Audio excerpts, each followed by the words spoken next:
창세기 35장 보겠습니다.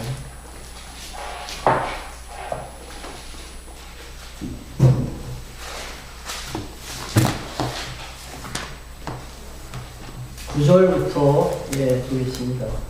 야곱이 밧단 아람에서 돌아오매 하나님이 다시 야곱에게 나타나사 그에게 복을 주시고 그에게 이르시되 내 이름이 야곱이다마는 내 이름을 다시는 야곱이라 부르지 않겠고 이스라엘이 내 이름이 되리라 하시고 그가 그의 이름을 이스라엘이라 부르시고 그에게 이르시되 나는 전능한 하나님이라 생육하고 번성하라 구미가 많은 구민이 내게서 나고 왕들이 내 허리에서 나오리라. 내가 아브라함과 이삭에게 준 땅을 내게 주고 내가 네 자손에게도 그 땅을 주리라 하시고 하나님이 그와 말씀하시던 곳에서 그를 떠나 올라가시는지라. 아멘.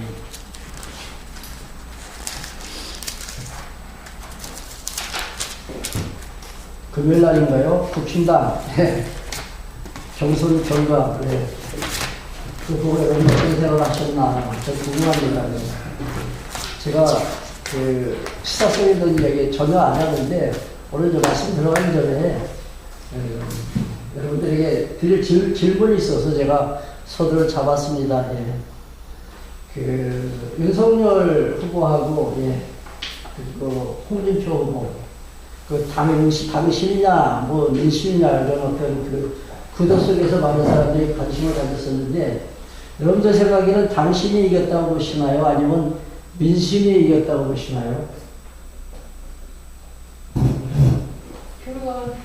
여론조사에서는 홍준표가 많은 지지를 얻었고 또 그 핵심 당원들은 또 윤석열을 많이 지지했죠.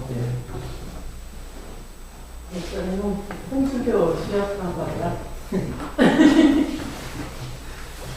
답은 제가 끝날 때 말씀드릴게요. 우리 지난 시간에 그 살펴본 이야기 간단하게 좀 정리를 해보겠습니다.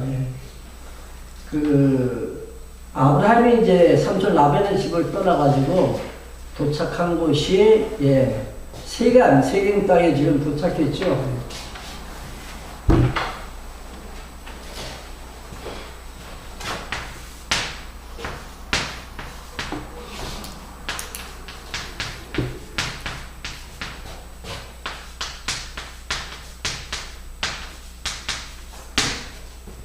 그 밧단 아람, 그 하란이라는 지역은 이 북쪽 이쪽에 있어 하란. 삼촌 라반 집에서 한 20년 동안 이제 살다가 그리고 어떻게 보면 이제 거부가 돼서 돌아왔죠. 그 많은 짐승을 이제 거느리고 그리고 자녀들도 이제 12명 딸까지 하면 이제 그 13명인데 그 많은 재물을 가지고 이제 도착한 곳이 바로 처음에는 여기 숫곳이라는 곳, 그렇죠? 여기서 한 몇 년을 이제 여기서 이제 그 지내다가 10년인가요? 지내다가 이제 다시 세겜 지역으로 갔습니다. 여기 세겜. 그 세겜 지역에서 이제 그 일어난 그 큰 대형 사고가 있었죠. 여러분들 기억나시나 모르겠네. 그 야곱의 딸 비나가 이 지역의 그 족장이로 있는 하몰의 아들 세겜에서 이제 그 폭행 그 당하죠. 그러니까 성폭행을 당합니다. 그래가지고 이제 이 비나의 그 오라비들이 이제 보복하죠. 그래가지고 이 하몰의 집안의 모든 남자, 하몰뿐만이 아니라 당사자 그 세겜 그리고 집에 같이 이제 건축하는 모든 남자들을 갖다가 다 살해합니다. 다 죽이죠. 누가 죽였습니까? 누가 죽였어요? 시몬하고? 제가 듣기를 원하는 대답은 아니에요.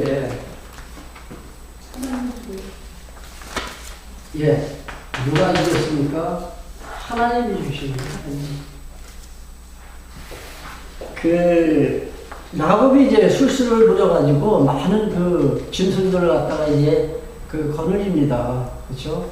이렇게 뭐 신풍나무, 살구나무 등등 해가지고 나무 그 가지를 꺾어서 껍질을 벗기고, 그리고 아주 실한 순간이 올 때는 그 가지를 갖다가 연못에 이렇게 꽂아놓으면 그때 암수가 이제 짝을 이룰 때 태어나는 모든 새끼들이 다 튼튼하고 견실한 새끼들이 태어난다 이죠. 그런 이제 얄팍한 이제 수단으로 야곱이 이제 많은 그 재산을 모았을 때 그 라반의 아들들이 이제 그 야곱을 갖다 경계하기 시작합니다. 내가 내 아버지 집에 아버지의 모든 재산을 다 어떻게 했다고요? 다 훔쳐갔다는 얘기죠. 네. 그때 야곱이 뭐라 그러죠? 그러니까 라반의 아들들은 야곱을 가리켜서 내가 내 아버지의 재산을 모두 다 뺏어갔다. 그러나 야곱이 뭐라 그럽니까? 야곱은 한번이 볼게요. 한번이 살펴본 내용인 것 같은데, 야곱이 하는 말은 하나님께서 빼앗아 나에게 주셨다 이렇게 말하죠. 그러니까 그 라반의 그 아들들은 야곱 내가 다 훔쳐갔는데 야곱의 말은 그게 아니에요. 하나님께서 빼앗아서 나에게 주셨다는 얘기죠. 그러니까 우리가 항상 어떤 사건을 보더라도 항상 주어는 하나님으로 놓자. 그렇죠? 하나님. 아까 제가 처음에 던진 질문 이제 답이 나오죠. 당신입니까? 아니면 민심인가요? 아니에요. 당신도 아니고 민심도 아니고 천신이에요. 천신. 하나님께서 그 유권자들의 마음을 움직이셨다는 얘기죠. 저는 뭐 제가 여나 야를 갖다가 지지하기 위해서 제 성향을 갖다 여러분들에게 말씀드리는 건 절대 아니에요. 오해하지 마세요. 제가 지난번에 농담하면서 말씀드렸잖아요. 만약에 찍으면 여러분들 김동연 찍으세요. 미안해요. 저 선거운동 하는 게 아니라, 예. 그 사람 찍어야죠. 제가. 그 사표잖아요, 사표. 제가 웃고 넘어가자고 제가 드리는 말씀이에요. 하나님이 다 하게 하시는 거지만 그리고 내 마음이 동화하는 데가 있죠. 하나님께서 우리의 마음을 움직여가지고 우리가 투표장에 가서 찍게 하나님께서 하세요. 저도 굉장히 제가 굉장히 감성이에요, 제가. 그런 거 어디 가서 표출하고 싶지도 않고 여러분들에게 그걸 갖다 제가 말씀을 안 드립니다. 여러분들 하나님께서 주시는 마음 가지고 투표장에 가서 찍으면 돼요. 죄송합니다. 제가 이렇게 서두를 꺼내가지고 잠깐 여러분들이 조금 더 혼란이 오셨을 텐데, 예, 죄송합니다. 지금 오늘 읽은 35장 9절부터 이제 15절까지는 하나님께서 하신 그 언약이 어떻게 이루어지는가, 아브라함에게 하신 그 약속이 누구를 통해서, 이삭을 통해서, 그리고 또 이삭에게 하신 그 약속이 누구에게? 야곱에게 계승되어져 가는 그 연결고리를 우리가 지금 계속해서 공부하고 있는 거예요. 그 창세기가 지금 한 6개월 했더라고요, 보니까. 근데 지금 오늘 26장, 36장 하고 있는데, 하나님께서 아브라함에게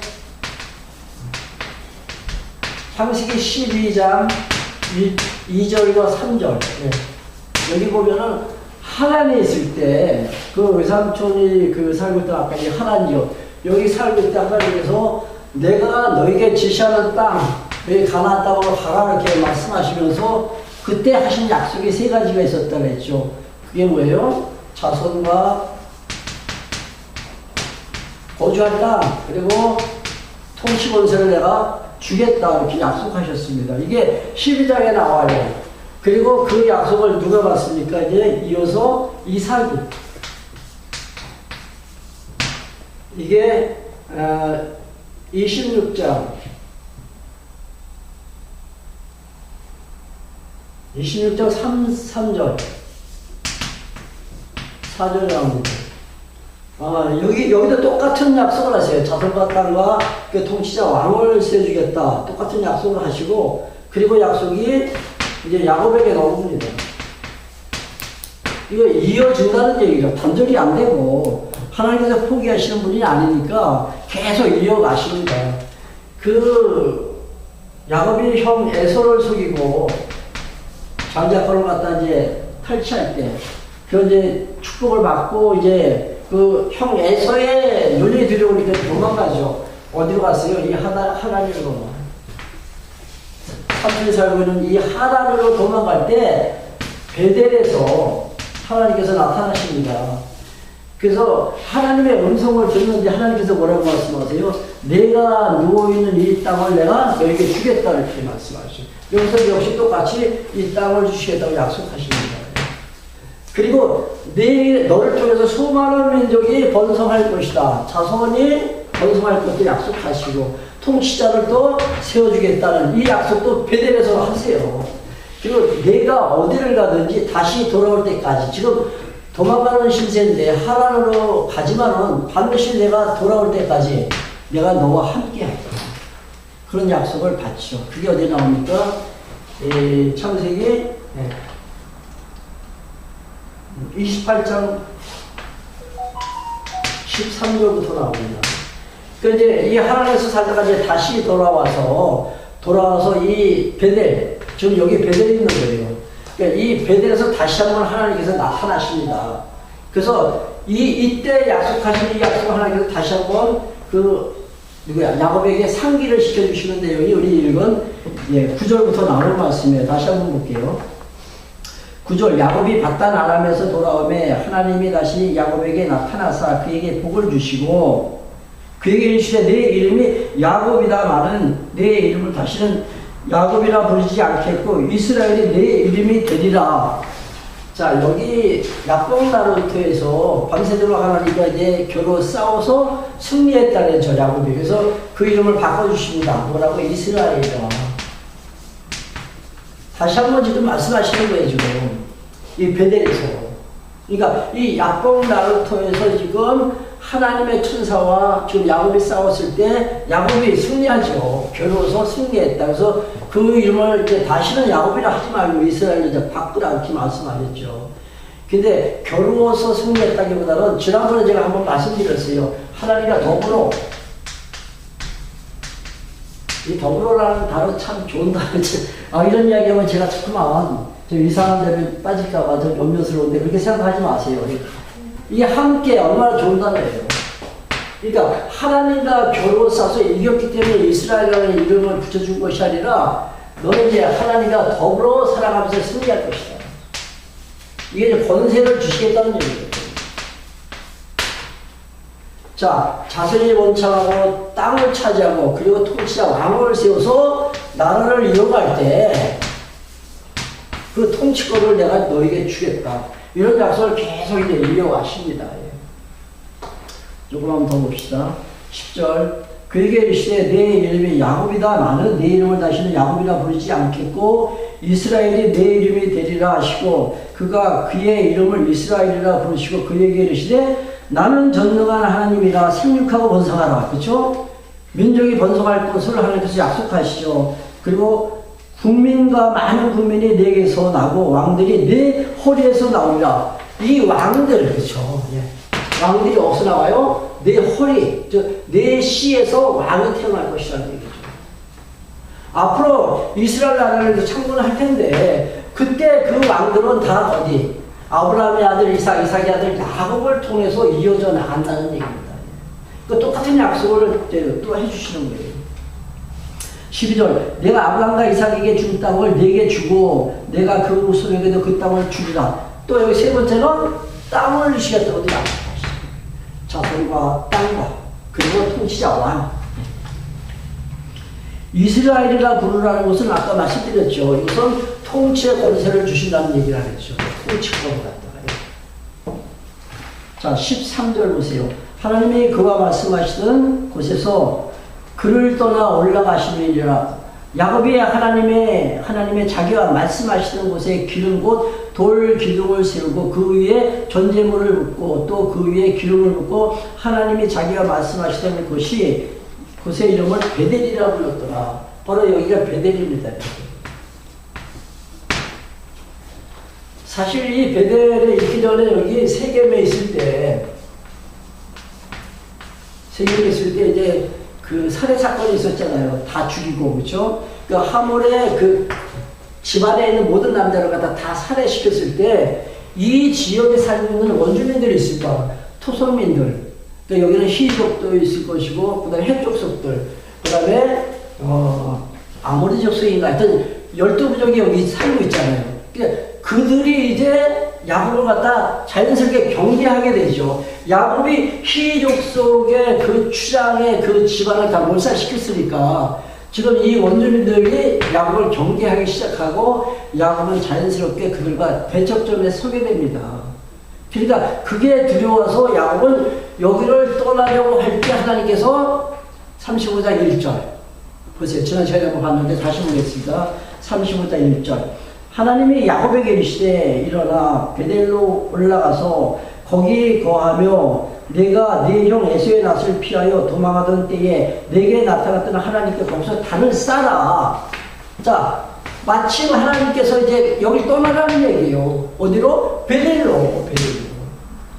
야곱이 처음에 도망갈 때 하나님의 그 약속을 받고 야곱이 서운하죠. 내가 다시 돌아갈 수만 있다면 하나님이 나와 함께 하셔서 나에게 의복을 주시고 그리고 내가 먹을 양식을 하나님께서 공급해 주신다면 그리고 내가 다시 돌아간다면 그때 여기 가서 내가 단을 쌓겠습니다. 그런 소원을 하잖아요. 내가 소원한 대로 이제 베델로 가서 단을 쌓아 그렇게 말씀하신 대로 지금 여기 보니까 오늘 읽은 이 본문에 보니까 야곱이 베델로 내려와서 하나님께 단을 쌓습니다. 자, 16절에서 16절. 그들이 베델에서 발행하여 에브라스에 이르기까지 얼마 길을 격한 곳에서 라헬이 임신하여 심히 신고 상고가 아마 심했던 것 같습니다. 그가 난산할 즈음에 산파가 그에게 이르되 두려워 말라. 지금 그대가 또 등남하였느니라. 그가 죽기 전에 죽기에 임하여 그 혼이 떠나려 할 때에 아들의 이름은 베논이라 불렀으나 그 아비가 그를 베냐민이라 불렀더라. 라헬이 죽음에 에브랏 곧 베들레헴 길에 장사되고 야곱이 라헬의 묘비를 세워 지금까지 라헬의 묘비가 그곳에 있더라. 예. 그러니까 여기서 지금 베델에서 지금 라헬이 야곱이 가장 사랑하는 부인이죠, 그렇죠? 예. 라헬의 언니 레아가 있었고 이 두 딸의 그러니까 그 라반의 그 두 딸의 시녀들이 또 두 사람이 있었잖아요. 그래서 부인이 4명이 있었는데 그 중에서 가장 사랑하는 자가 바로 라헬입니다. 근데 라헬이 야곱의 마지막 12번째 아들을 낳았는데 그 이름이 바로 베냐민이에요. 베냐민을 낳고 이제 라헬은 죽습니다. 그러니까 라헬을 통해서 요셉과 베냐민을 낳죠. 그 나중에 이 야곱이 가장 그 마음에 두고 가장 사랑하는 자가 바로 이 베냐민과 요셉이에요. 이제 다음 시간에서부터 오늘까지는 사실 하나님의 약속입니다. 언약. 37장 넘어가면 이제 그 약속대로 하나님께서 하나하나 이뤄가시는 내용. 자손이 번창하리라 약속하신 대로 자손을 정말로 수많은 민족으로 번창시켜 주시는 그 내용. 그리고 여호수아서 가면 이제 땅을 차지하죠. 그리고 루키서부터는 이제 왕을 하나님께서 세워가십니다. 에스더서까지부터. 이러한 내용들을 이제 우리가 계속 이제 살펴볼 텐데, 이 라헬이 낳은 이 요셉이 사실 부모의 사랑을 독차지하고 부모가 편애하니까 그 다른 형제들이 요셉을 굉장히 미워하죠. 그래서 이제 요셉을 결국 노예로 팔려가죠. 애국으로 노예로 팔려가죠. 그런 내용들이 이제 계속 이제 나올 거예요.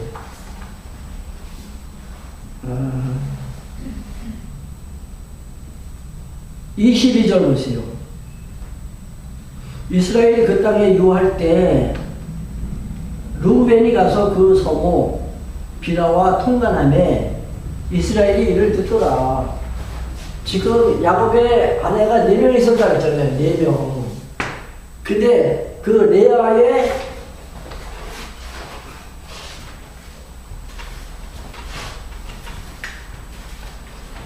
이제 소생 가운데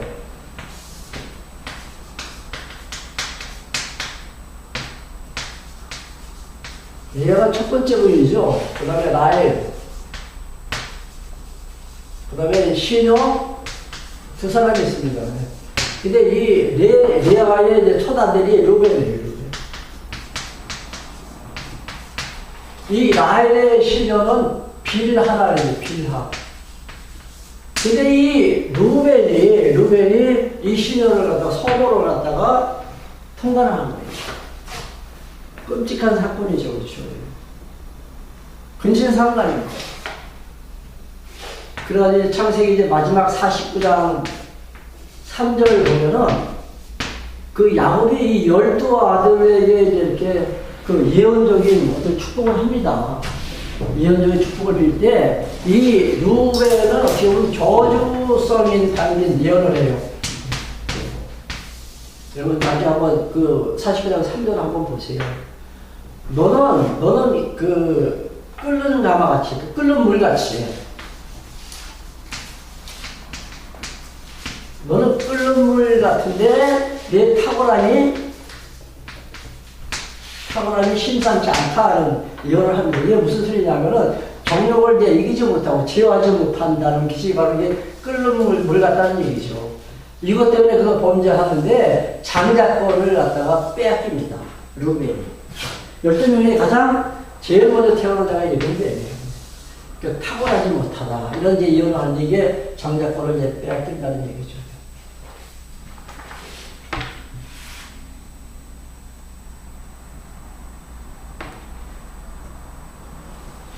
자, 이제 23절부터 26절까지 보시면은, 여기 이제 야곱 아들들의 이제 그 계보가 쭉 나옵니다. 야곱의 아들들의 계보. 한번 읽어볼게요. 레아의 소생은 23절입니다. 야곱의 장자 루벤, 그 다음 시므온, 레위, 유다, 이사갈, 스불론, 라헬의 소생은 요셉, 베냐민, 라헬의 여종 쭉쭉 나오죠. 26절까지. 네. 이거 족보예요, 족보.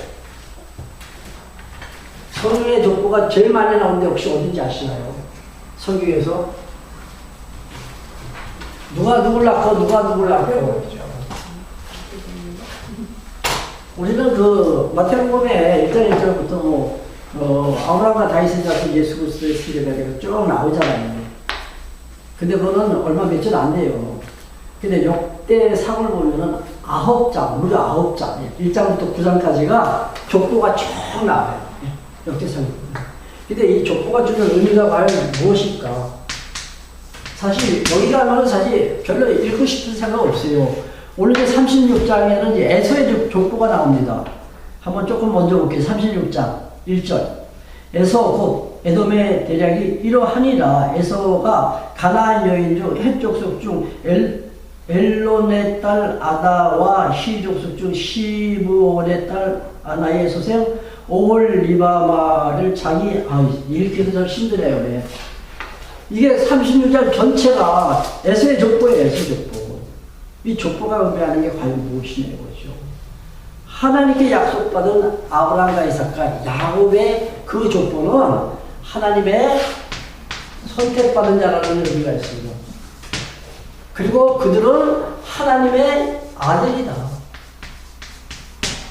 그러니까 족보를 볼 때는 우리 항상 이거를 명심해야 돼요. 이들은 하나님께 선택받은 선명이고 그들은 하나님의 아들이라는 얘기죠.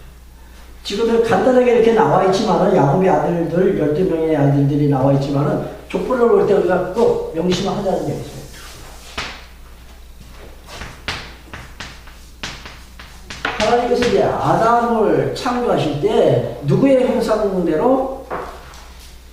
하나님의 형상대로, 그렇죠? 그래서 어떤 사람들은 하나님의 형상이라니까 인간이 하나님 닮았죠. 하나님이 인간 닮았다고 이렇게 말합니다. 근데 하나님이 영이신데 뭐 이렇게 모형이 어디 있겠어요? 이 하나님의 형상대로라는 것은 하나님의 무엇을 받았다고요? DNA를 받은 거예요. 즉 하나님의 생명을 부여해 주셨다는 얘기죠. 하나님의 생명을 공급받고 아담이 출생한 거예요. 그리고 아담에게 하나님께서 이제 똑같이 3대 언약을 했잖아요. 그렇죠?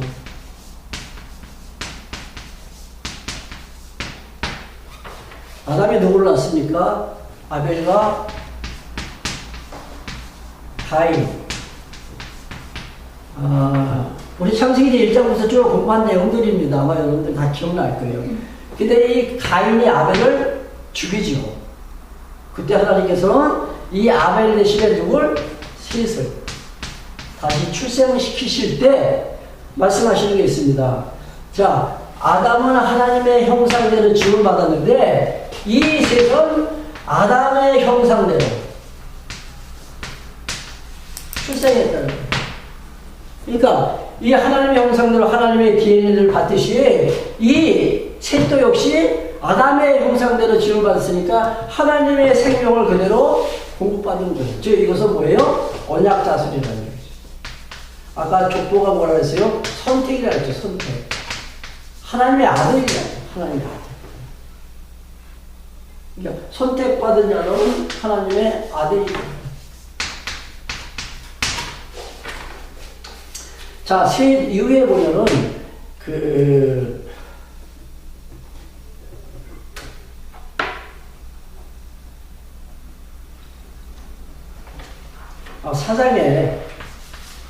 사장에 보면 이제 가인의 족보가 나옵니다. 가인의 족보. 이 가인의 족보는 가인에게 선택받지 못한 자예요.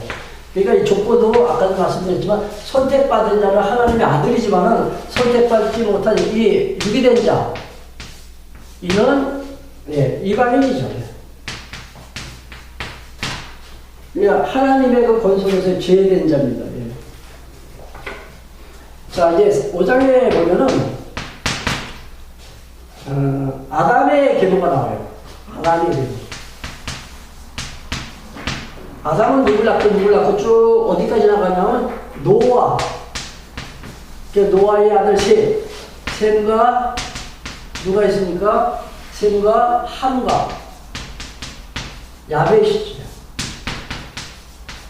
근데 이들은 다 선택하지 못한 자들이에요. 하나님께서는 이제 노아의 세 아들 가운데 셈을 갖다가 부르시죠. 근데 이 후에 6장에 보면 어떤 사람들이 나오죠? 6장에 보면 하나님의 아들과 하나님의 아들이 누구예요? 이게 지금 경계선입니다. 지금 아담과 아벨 셋으로 이어가는 이 경계선이죠. 그러니까 하나님의 아들과 누구? 사람의 딸들이 이제 서로 만나서 결혼합니다. 이게 바로 이제 혼혈이 됐거든요.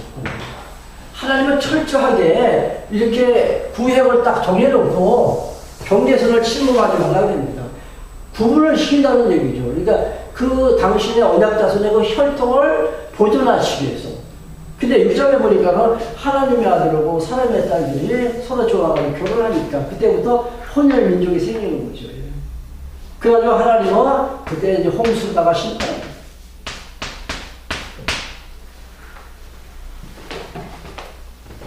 이 앞에는 시기를 치울게요.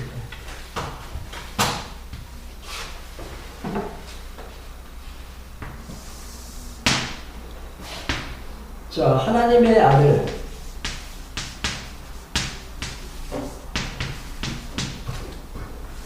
이 족보가 바로 하나님께서 선택한 하나님의 아들이라는 그런 의미를 갖고 있다는 의미인데, 이 하나님의 아들과 사람의 딸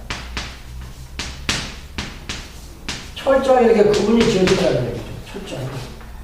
그러니까 그 노아 시대는 그 노아와 그 8식구 외에 모든 자들이 다 사람의 딸입니다.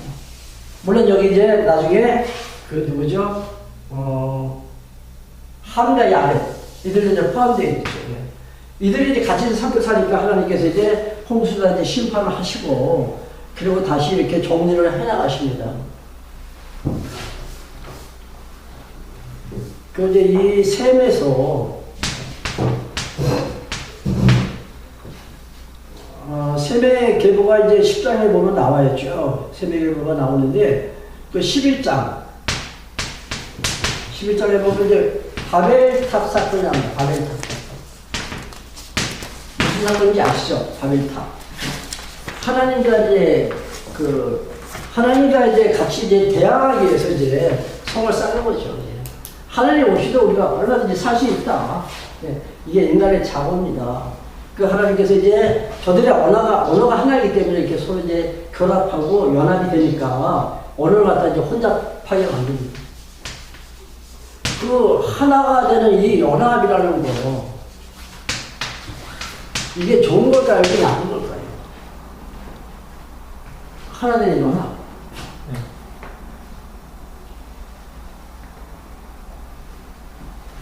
본질이 같으면 좋겠죠. 근데 이질적인 것하고 이렇게 만약에 섞여 있다면 이건 문제가 생깁니다. 요즘에 교회 연합운동이라는 게 있습니다. 세계 교회가 하나가 되자 하는 WCC 운동이 있고, 우리 한국에도 이제 뭐 KNCC인가요? 네. 우리 한국에도 교회 협의회 운동이 있어요. 근데 그 운동이 순수하게 복음을 중심으로 이렇게 모이면 얼마나 좋겠어요. 근데 그렇지 못한데 문제가 있습니다. 그러니까 지금은 가만히 보면은 여기 이제 카톨릭도 들어오고, 그 다음에 이제 앞으로 아마 불교도 아마 들어올 것 같아요. 근데 그게 배후에서 지금 조종하는 그 세력이, 많은 사람들이 그렇게 생각해요. 로마 교황청인 것이다.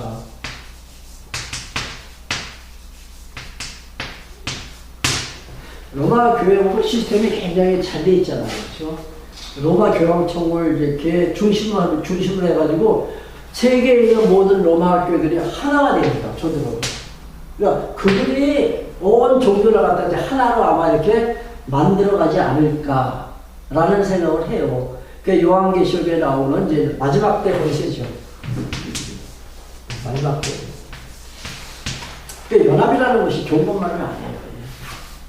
예, 본질이 같고 같은 생각을 하고 같은 뜻을 모아서 하나가 되야지. 그래서 우리가 성경으로 하나가 되어야 됩니다. 그래서 믿는 것과 아는 것, 즉 진리로 우리가 하나가 되는 것이 가장 좋은 것입니다. 근데 지금 여기 이들 보니까 이거 뭐예요? 하나님의 아들로 사람의 딸들이 만났을 때 하나님께서 심판하셨잖아요. 근데 그 심판 이후에 이제 이 셈을 통해서 또 이제 번져나가죠. 셈과 함과 야벳을 통해서 또 인류가 또 이제 번성해 나가잖아요. 근데 저들이 한 곳에 모여 있으니까 하나님께서 흩어버려요. 왜 흩으실까요? 하나님께서 구획 정리를 하시는 거죠. 그러니까 하나님의 백성들이 살 그 지역이 따로 있다는 얘기죠. 같이 섞여 있으면 안 되니까. 그래서 이제 언어가 이제 혼잡해지자 저들이 이제 다 이제 흩어집니다. 각 지역을 이렇게 다 떠나게 되는데, 그 이스라엘 백성들이 하나님의 부름받은 서민인데 그들이 살 지역은 이렇게 제한되어 있습니다. 가나안 땅으로. 그러니까 그들은 또 하나님께 약속받은 언약 자손이잖아요. 혼혈이 되면 안 된다는 얘기죠. 아브라함으로 시작해가지고 이삭, 야곱으로 이어진 하나님의 자손들이 여기서 살아야 되기 때문에 언어를 혼잡해가지고 다 흩어놓는 거죠.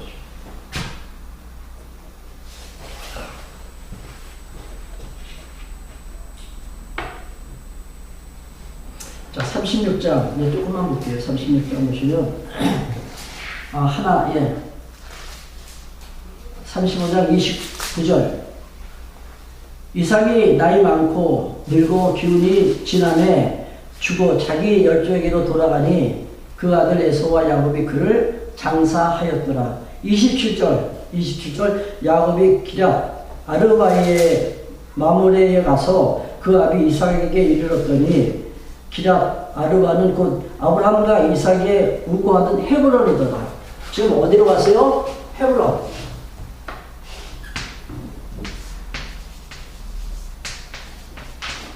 여기 왔을 때 이제 이삭이 여기서 사망합니다.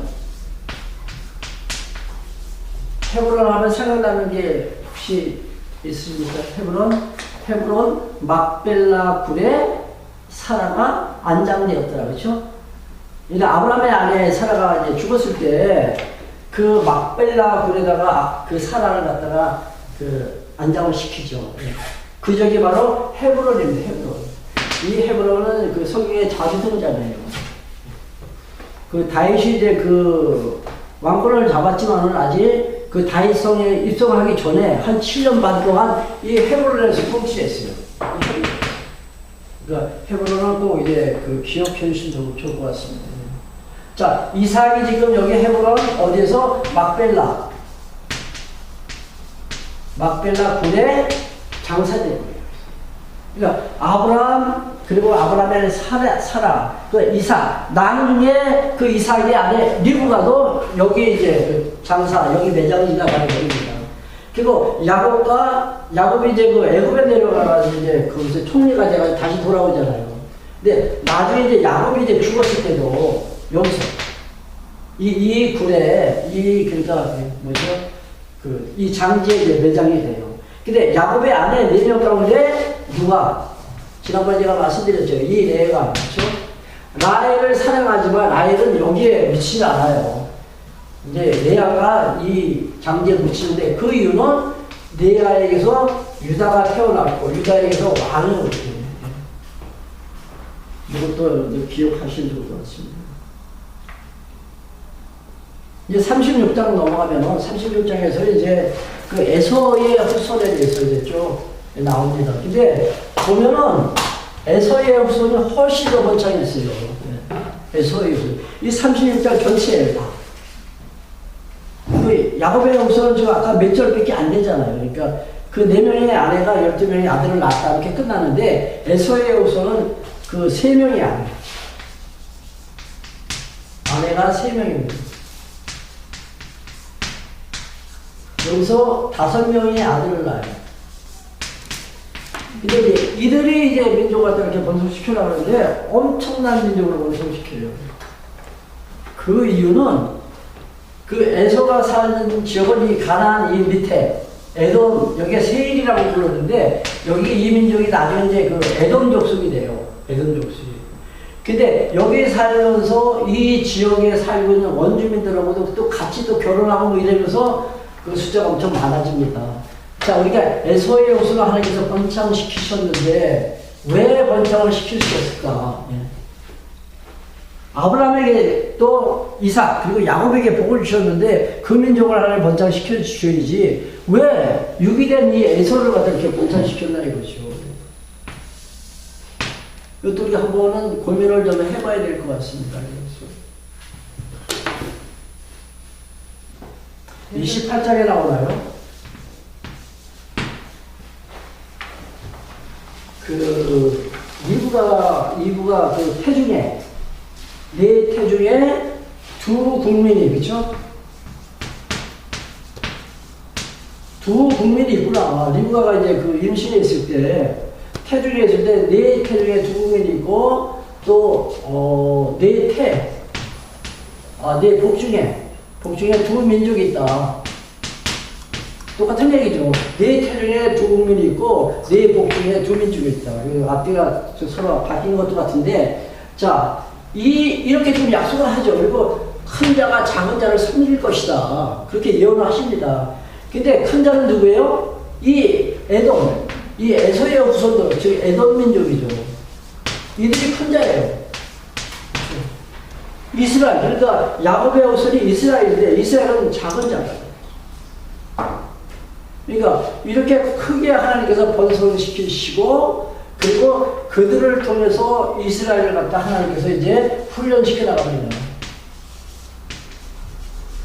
큰 자가 작은 자를 섬기라는 그 예언이 어디서 이루어지냐면은 이스라엘이 이제 그 다윗을 통해서 이제 그 나라를 세우고 주변 국가들을 갖다 정복해 나갈 때 그때 에돔을 정복하고 그리고 그 다윗의 아들 솔로몬이 또 왕이 됐을 때는 그 에돔을 갖다 완전히 그 지역을 다 평정을 시킵니다. 그러니까 큰 자가 작은 자를 섬기라는 그 예언대로 그 에돔이 그 누구죠? 이스라엘을 갖다 섬기게 되죠.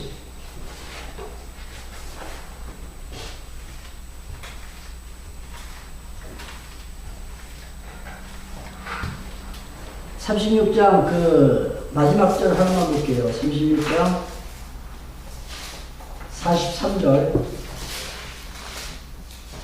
막디엘 족장 이람 족장이라 이들은 그 구역과 거처를 따른 에돔 족속들이며 에돔 족속의 조상은 누구다? 에서다. 그렇죠? 에서와 야곱.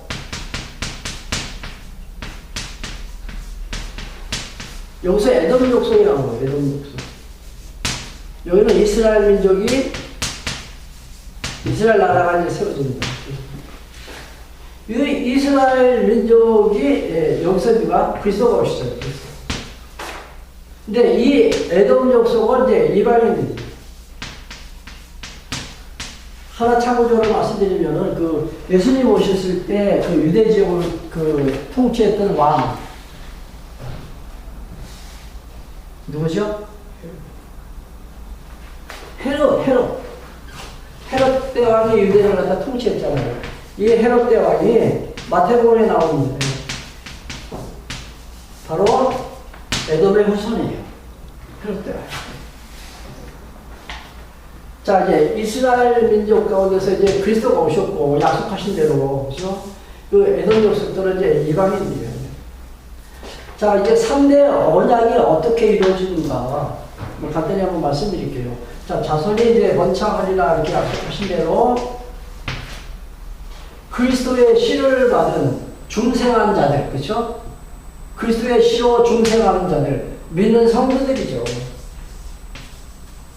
성도들이 번성하고 그 땅을 차지한다라고 이렇게 약속하셨는데 이 땅은 하나의 영역입니다. 영역 확장. 이 영역은 어느 한 지역을 갖다 가리키는 것이 아니라 영적인 바운더리 이렇게 생각하시면 돼요. 영적인 바운더리.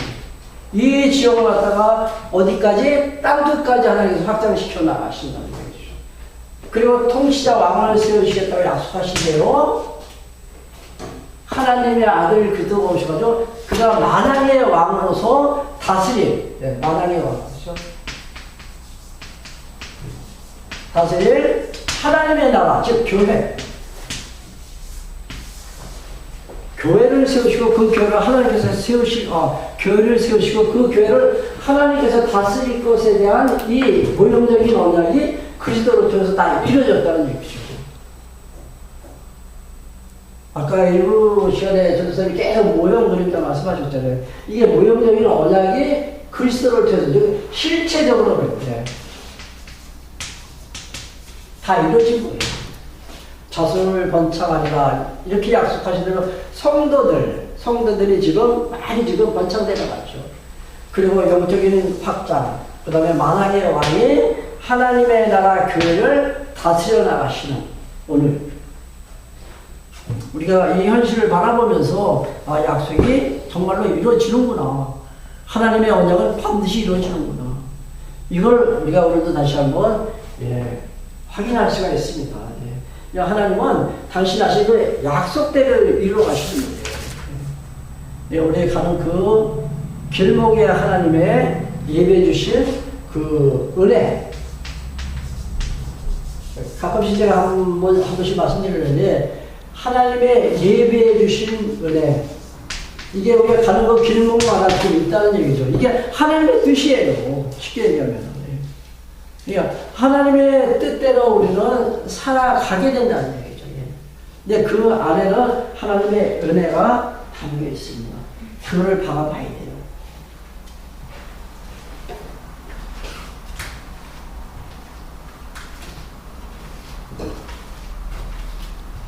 결론 짓게요. 제가 그림을 참 못 그리는데, 우리가 이제 성경을 이렇게 공부하면서, 아까도 말씀드렸지만은, 시몬이나 레이가 만약에 죽였다라고 하면 그건 그냥 역사 공부하는 거잖아요. 그렇죠? 역사 공부는, 이거는 평면적으로 역사를 이해하는 거예요. 근데 우리는 역사를 공부할 때 이스라엘 역사를 봐도 입체적으로 우리가 접근을 해야 됩니다. 입체적으로.